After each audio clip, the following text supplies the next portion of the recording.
CMA അങ്ങ് മുഖ്യമന്ത്രിയായിരിക്കുന്ന കാലത്താണ് ശബരിമലയിൽ ഈ സംഭവങ്ങൾ നടന്നിരിക്കുന്നത്.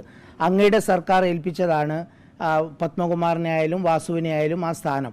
സ്വാഭാവികമായി അവരിങ്ങനെ ഒരു കേസിൽ പെടുന്നു, അവരിതിൻ്റെ ഗൂഢാലോചന നടത്തുന്നു എന്ന വിവരങ്ങൾ വരുന്നു. ആ സമയത്ത് മന്ത്രി എന്ന നിലയിൽ താങ്കൾ അന്നത്തെ മുഖ്യമന്ത്രി കൂടിയാണല്ലോ.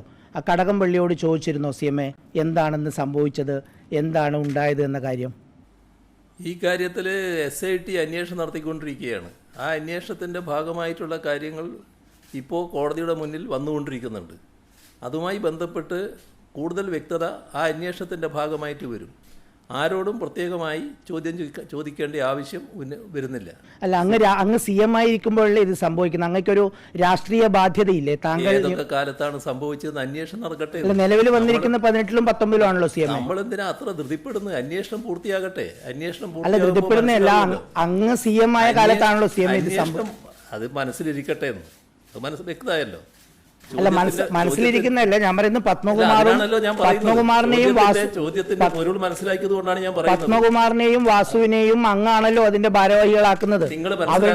നിങ്ങൾക്ക് എന്താ തർക്കിക്കുകയാണോ വേണ്ടത്? അല്ല, തർക്കിക്കല്ല, നമ്മളതിന്റെ ചോദിക്കും.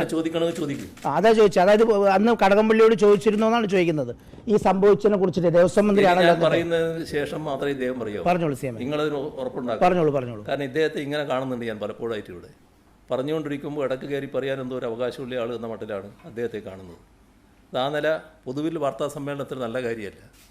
ആരായാലും പാലിക്കേണ്ട ചില മിനിമം രീതികളുണ്ട്.